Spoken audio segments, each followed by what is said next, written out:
Welcome to the Bioneers, revolution from the heart of nature and the human heart. It's all alive. It's all connected. It's all intelligent. It's all relatives.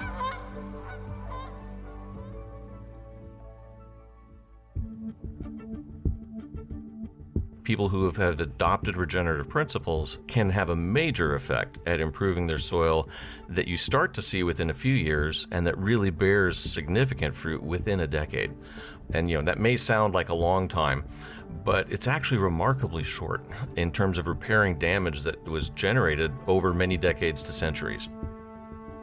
If we take better care of the land, if, as a consequence of every harvest, the soil is left better off and not worse off, it's our hypothesis that human health could be enhanced and improved. In this program, biologist Anne Biklé and geologist David Montgomery share one of the good news stories that's shattering the bad news narrative of ecological collapse. It's a parable of how the solutions residing in nature surpass our conception of what's even possible. This is Got Dirt, Get Soil, Ditch the Plow, Cover Up, and Grow Diversity. I'm Neil Harvey. I'll be your host. Welcome to the Bioneers, revolution from the heart of nature.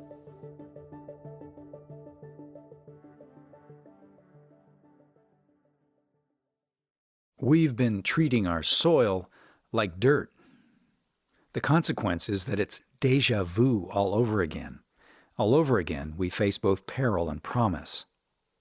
The 1930s Great Depression was as much an environmental collapse as an economic bust. Driven by insatiable capitalist appetites, plowmen farmed places that ought never to have been farmed and shredded fragile ecosystems. They managed to strip the native grasses, a finely tuned symphony of perennial species that had evolved and flourished for over 20,000 years.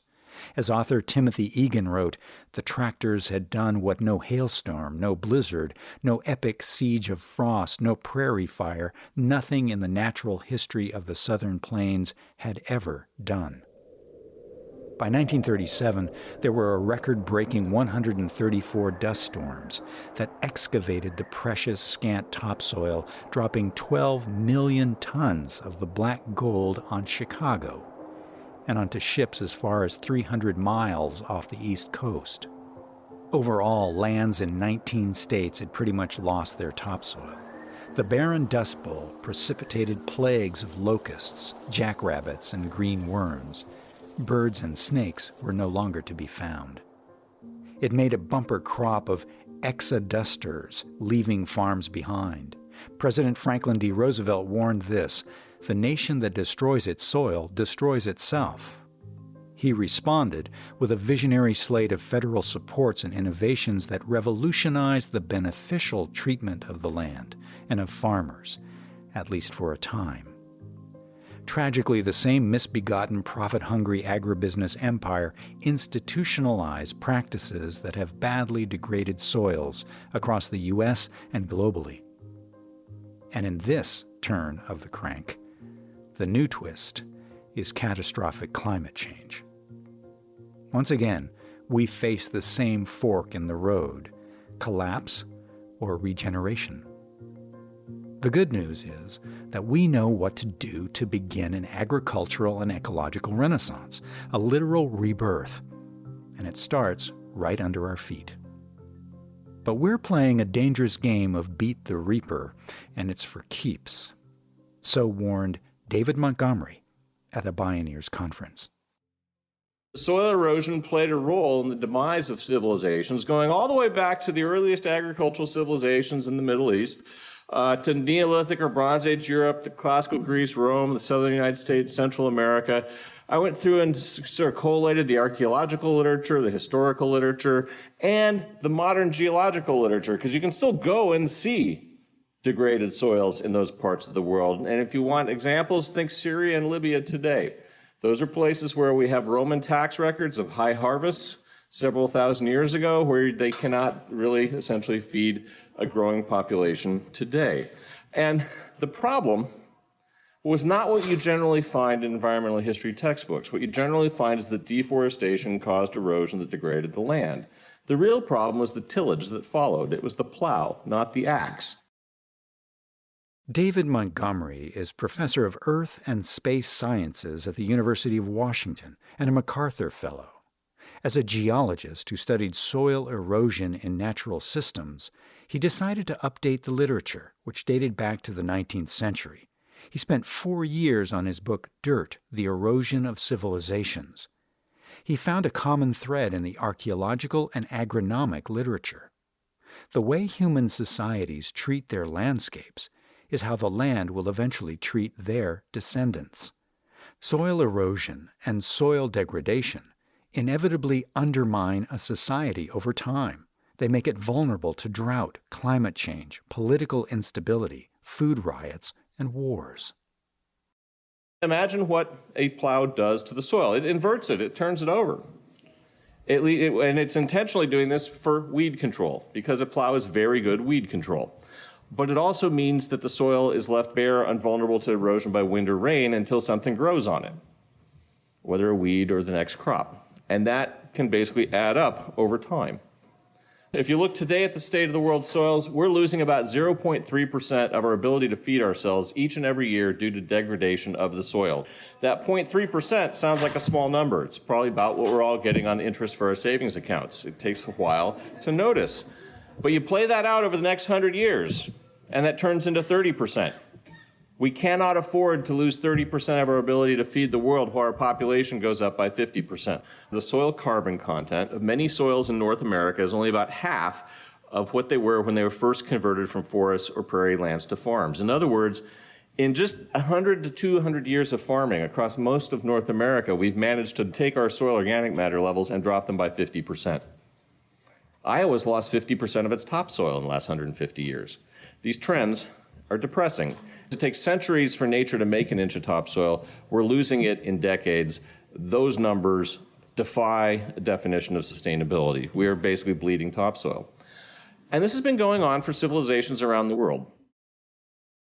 David Montgomery grappled with the fateful question: could soil be restored to a fertile state and defuse the ticking time bomb of agricultural collapse? He embarked on the quest with his wife, Anne Biklé. She describes herself as an out-of-bounds biologist because she's applied her training in biology to fields as diverse as environmental planning, salmon restoration, and public health. Their joint exploration of soil restoration led them to co-author The Hidden Half of Nature, The Microbial Roots of Life and Health. Their writing journey began when the couple bought a house in North Seattle. She desperately wanted a garden. Anne Biklé spoke with us at a Bioneers conference. Here's the biologist and the geologist, both of whom have dug soil pits around in, various aspects of our work, but we never really thought to dig a soil pit in our own backyard. And it was sick. It was not well. We had had some heavy equipment come in to the yard, and they scraped everything out that was there, and it fully exposed the soil. And everyone thinks, oh, Seattle, it's all green and nice and everything up there. Well, our soil looked like it could have been out of New Mexico. It was kind of sandy colored. It was really rocky. And there was nary a worm and hardly any organic matter. And it was the middle of August when this all sort of came to light. And we had a lot of plants on the sidelines waiting to get into the ground. And here we were with really some pretty dead dirt. That was a time of panic and a time of, uh-oh, what are we going to do? And I had done enough restoration in salmon and watershed stuff, and I'd done enough gardening that I thought, okay, my gut is telling me that this soil is deficient in organic matter, so that's going to be the number one thing that I'm going to start on, is getting organic matter and getting it into the soil. And so that was not a highly technical kind of an undertaking, in that I didn't set about, we need this kind of organic matter and that kind, and in these ratios and proportions and so on. I really began collecting what was cheap or free in the neighborhood, and I began making all of these different mulch mixes. And what is funny about that is that I'm outside working my tail off, trying to bring soil back to life.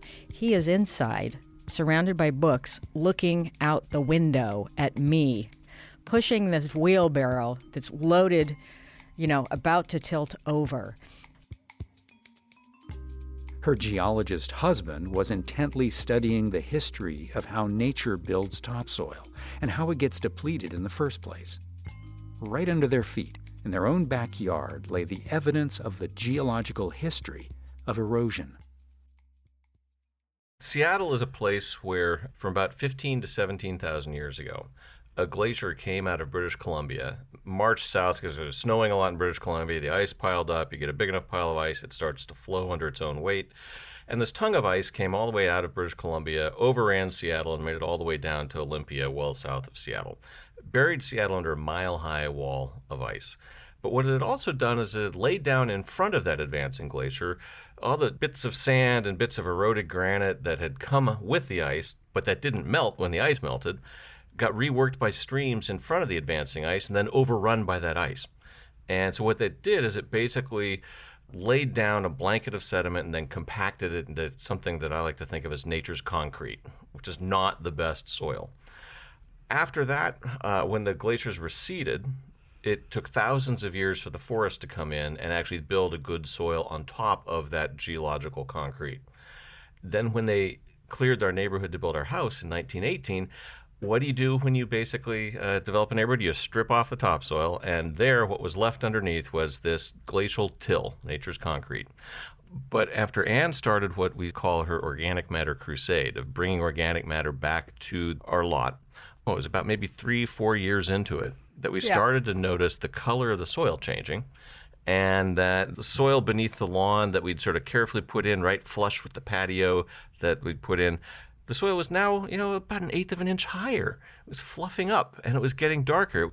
And so trying to figure out what was it that was actually turning that compost and mulch, all the organic matter Anne was adding to the yard, what was turning that into soil organic matter was the intellectual journey, if you will, that we set off on in researching the hidden half of nature to understand why was this happening, how was it happening, and that led us to the role of microbial life. Although science has barely scratched the surface of this intricate underworld, we do know that 1/4 of all species on Earth live in the soil microbiome. Just 1 tablespoon of healthy soil has more organisms than there are people on the planet. We've identified only about 1% of soil microbial species. Microorganisms provide ecosystem services, including transforming so-called waste into organic material and valuable nutrients, and regulating the distribution of those nutrients among microbial species, fungi, and plants. That nutrient cycling is the basis for nature's self-renewing fertility. It's a symbiotic exchange, as plant roots send carbohydrates back into the soil to feed the microorganisms. Okay, we're going to go to a wild and alive place in the soil called the rhizosphere. Think of it like a halo that goes around each and every root hair of a plant. And I call the rhizosphere a biological bazaar. It's nature's quid pro quo. In return, bacteria are feeding off of this stuff. They're growing like crazy, and they are excreting waste products. The plant is getting something it really needs that it cannot make, or if it does, it makes it in small quantities, and it feeds the bacteria and says, I need growth-promoting hormones, please? And I want to talk about the fetching fungi, too. Fungi are attached one end to a root hair, and with the fungal hyphae, they are prospecting.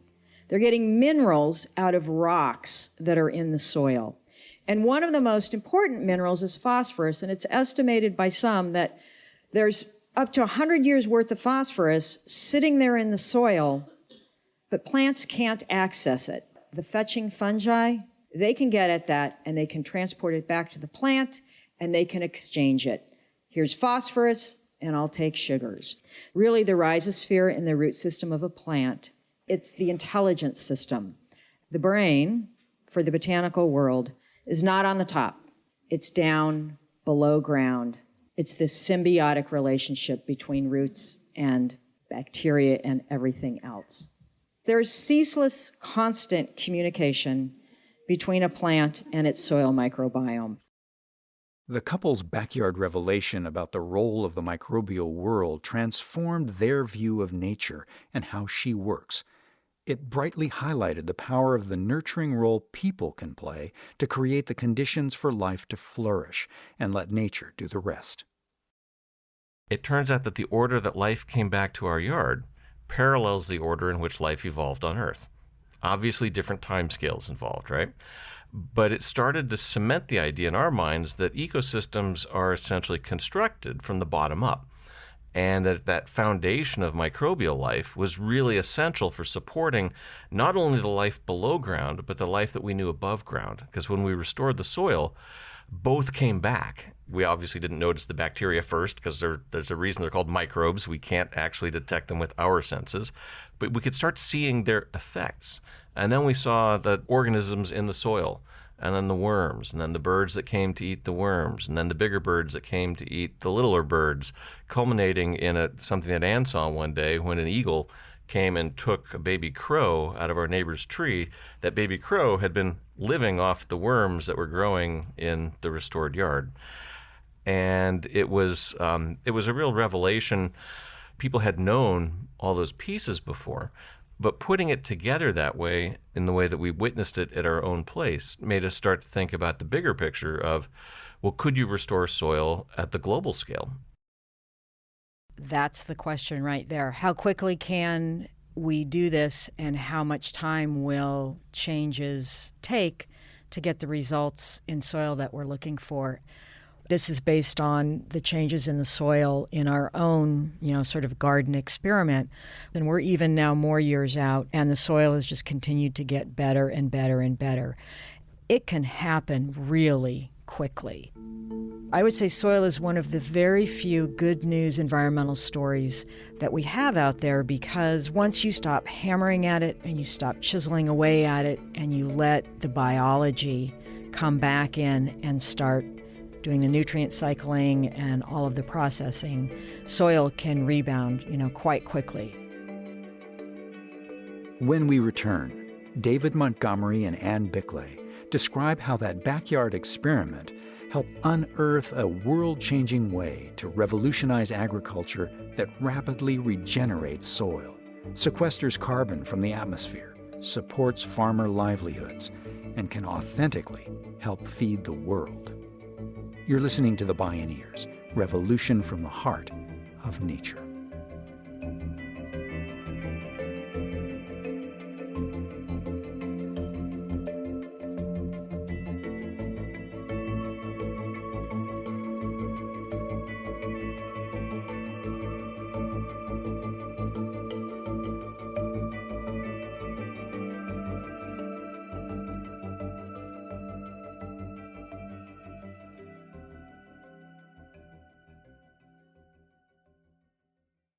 You can explore more Bioneers radio programs, podcasts, and videos online, and learn about the National Bioneers Conference at bioneers.org or call 1-877-BIONEER.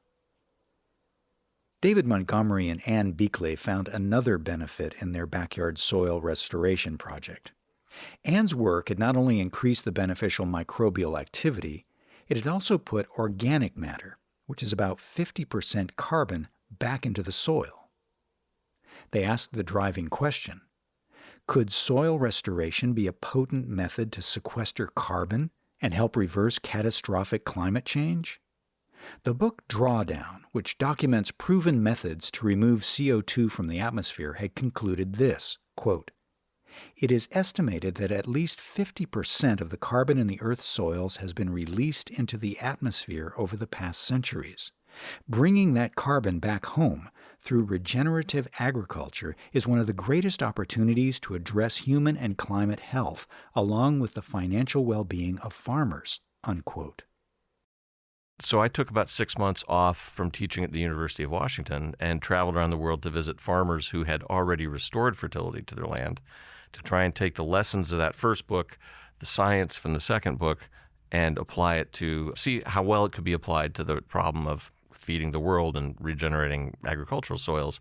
And that resulted in the most recent book, Growing a Revolution, Bringing Our Soil Back to Life, which is sort of the third book in what Anne and I call our dirt trilogy. David found that the farmers were doing much more than just adding organic matter. They were following three simple but crucial regenerative principles of conservation agriculture. So the first principle is a minimal disturbance, minimize disturbance of the soil, which often meant going to no-till farming or not plowing, because plowing makes the soil vulnerable to erosion. It oxidizes organic matter. The second one is keep the ground covered with cover crops. Always keep a living plant in the soil, in part because the roots that are then maintained are pushing exudates out into the soil to feed the microbes that partner with the plants in symbiotic relationships that help build the fertility of the soil and help the health and growth of the plant as well. And then the third piece is grow a diversity of crops in the same piece of land. Don't just keep growing the same thing year after year, or even two things and alternate one or the other, like the corn and soybean rotation across a lot of the American Midwest. That's a recipe for inviting pests to a banquet. So minimal disturbance, cover crops, and a diversity of crops. That defines kind of a new way of looking at farming, a new sort of foundational philosophy for agriculture that happens to be the exact opposite of what we've been teaching in agronomy for 100 years, where we've been teaching intensive tillage with a lot of agrochemicals and specializing in one or two crops. These three principles of conservation agriculture comprise a suite of practices that build fertility and can reverse the erosion crisis. In David Montgomery's travels, despite diverse climates, soil types, and conditions, he found that when farmers embraced these three disarmingly simple regenerative principles, they reaped practical benefits beyond soil restoration. Anne and I came up with this catchy slogan that we hope everyone will repeat and spread around the world: ditch the plow, cover up, and grow diversity. Those three principles expressed a little more popularly. When I visited Ghana in equatorial West Africa, Kofi Boa, the gentleman pictured here with his Got Dirt, Get Soil hat, which everybody needs one of, he taught the farmers in his area to go from their traditional slash and burn farming to doing no-till with cover crops. They don't use agrochemicals for the simple reason that they don't have any money to buy them. And this is why the Green Revolution did not work for subsistence farmers around the world. It's the wrong business model for them. So what did Kofi teach his people how to do? A style of agriculture that involved polyculture in their fields with minimal disturbance. They cut erosion by a factor of 20. Their corn yield tripled and their cowpea yield doubled. In other words, they got better yield returns doing conservation agriculture than the Green Revolution did. And it doesn't just work in Africa. David Brandt from Brandt Family Farm in Ohio basically has adopted these same kind of practices. He grows corn, wheat, and soybeans for the North American commodity crop markets, but that's not all he grows. He grows a very diverse mixture of cover crops in between his cash crops. He's been doing no-till for 44 years. He then moved into cover crops. He's now hardly using any fertilizer, hardly using any pesticides. He's not tilling. He's using about 1/8 of the nitrogen. He's using about just over 1/3 of the Roundup. He's made $400 an acre when his neighbors are losing $100 an acre. This is the kind of math that turned me into an optimist that we could actually change conventional farming into more regenerative practices. Gabe Brown is the last guy that I'll tell you about. He's doing something else. He's bringing cows in to graze off the cover crops that he planted in the field that he then planted his market garden for farmers markets in. Gabe's another one of these organic-ish farmers who's weaned himself at this point completely off of agrochemicals. And he's done it because he doesn't like writing checks to the fertilizer dealer. No natural ecosystem has evolved without animals. Ruminants, such as deer and elk, have a symbiotic relationship with native flora and ecosystems, especially grasslands. When ranchers and farmers use management practices that mimic natural wildlife patterns, domestic livestock can actually cycle nutrients and spread fertility. At the same time, they live a more natural and humane existence. But the soil crisis got baked into the economics when industrialized agribusiness disrupted that integrated system by mismanaging grazing patterns, overgrazing, and moving animals off the land into concentrated animal feeding operations called factory farms. You can restore land without the livestock, but I've come around to seeing livestock as a potential accelerant for soil rebuilding if you manage the livestock. So it's not so much that cows are bad for the land, but how we've been managing our cows is bad for the land. It's a people management problem. So you look at those kind of things, and you can look at regenerative agriculture as a way to rebuild soil fertility by altering one's practices.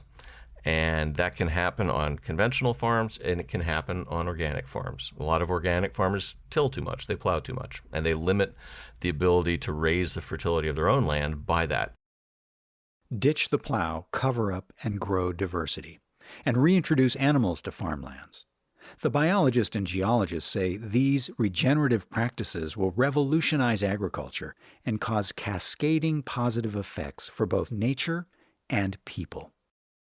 If we take better care of the land, if, as a consequence of every harvest, the soil is left better off and not worse off, it's our hypothesis that human health could be enhanced and improved.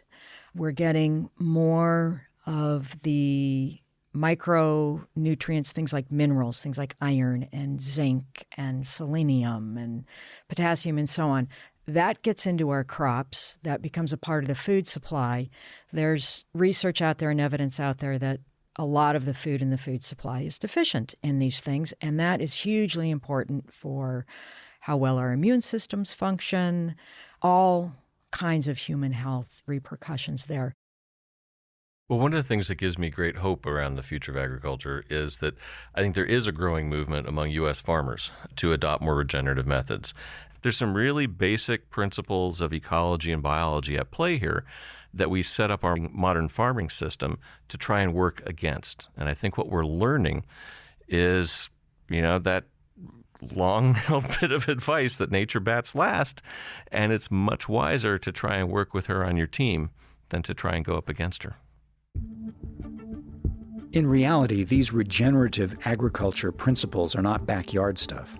In 2015 at the Paris Climate Summit, the French government announced its groundbreaking new national policy called 4 per 1,000, Soils for Food Security and Climate Initiative. By increasing soil carbon sequestration by just 0.4% per year, we could halt the rise in atmospheric carbon levels and ultimately make agriculture carbon neutral. Within a year, over 100 nations, NGOs, and groups had signed on. Once again, the solutions in nature surpass our conception of what's even possible. Got dirt? Get soil. Ditch the plow, cover up, and grow diversity. With David Montgomery and Anne Biklé. You can visit Bioneers.org to explore more of our media and subscribe to our podcast and newsletters. Executive producer Kenny Ausubel. Written by Kenny Ausubel and Artie Mangan. Senior producer and station relations, Stephanie Welch. Host and consulting producer, Neil Harvey. Producer, Teo Grossman. Program engineer and music supervisor, Emily Harris. Production and engineering assistants, Rebecca Weinman. Production intern, Isabel Dean. My name is Neil Harvey. Thank you for listening. This is program number 243.